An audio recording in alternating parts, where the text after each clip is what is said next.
Mr. Puerta, Ms. Noring, I think it's only appropriate that we should express our condolences for your loss. You know, when things like this happen, I usually try to figure out, well, is there any way we can take something terrible and tragic and hopefully learn some lessons and make things better and save lives in the future? And so thank you for being courageous and telling your story. I know it's not easy, but it's very important for people across this country to understand how this can happen to them and their family. And having visited with a number of families in Texas, its various school districts, I've come to believe that this requires a layered approach, maybe starting at the kitchen table with awareness of our children to the threat, because none of them take these counterfeit drugs knowingly, at least knowing that it will take their lives, that it contains a contaminated fentanyl. But I do believe it's going to require all of us, from parents, families, to school districts and local law enforcement, state and federal law enforcement, and border security. Mr. Sheriff Barnes, it's my understanding that most of the chemicals that go into fentanyl basically have been traced back to China. Is that your understanding as well? Yes, Senator, there is an issue with precursor chemicals transiting from China through our U.S. ports and directly to China, yes. And as I understand some of the announcements relating to the tariffs that President Trump has announced, his administration has said this isn't so much a trade policy as it is an anti-fentanyl policy to finally get the Chinese government's attention to do something about the precursors that emanate from that country. But then, as you point out, they make their way to Mexico, where the cartels are putting them into pill presses and making them look like relatively innocuous drugs, only to turn out to be contaminated with fentanyl and take the lives of people unbeknownst to them.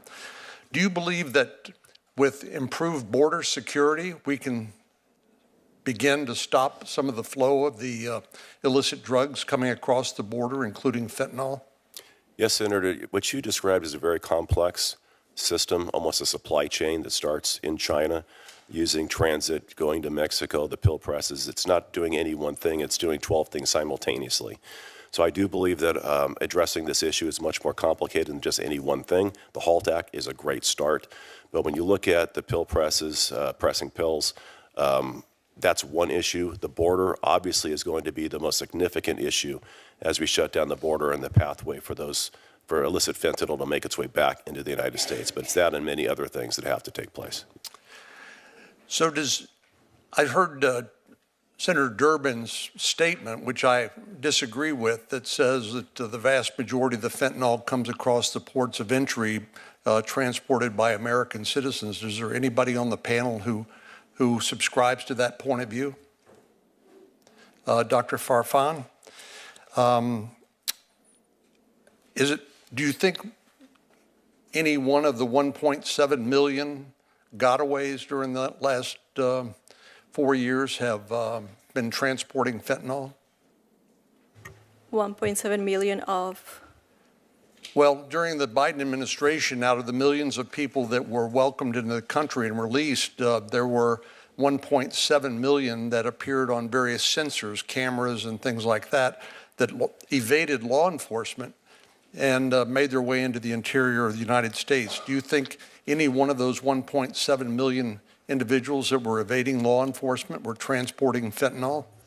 I mean, to restate what I mentioned in my testimony, data from the U.S. Sentencing Commission shows that 86.4 people sentenced for fentanyl trafficking in fiscal year 2023 were U.S. citizens. And that's not my question. I would also add— My question is about the people who evaded law enforcement. Is it possible that some of them, or maybe even many of them, were transporting illicit drugs, including fentanyl? As someone who studies organized crime, that would be a really bad business decision. Drug traffickers deal with a lot of— It sounds to me like a very profitable decision on the part of the cartels to evade law enforcement and to be able to deliver your drugs, your load into the United States, only to make a lot of money from it. Why is that a bad business decision? Because from a business point of view, you would prefer to have smugglers who have a legal right to entry into the United States than an immigrant who is uncertain whether or not he or she is going to cross into the United States.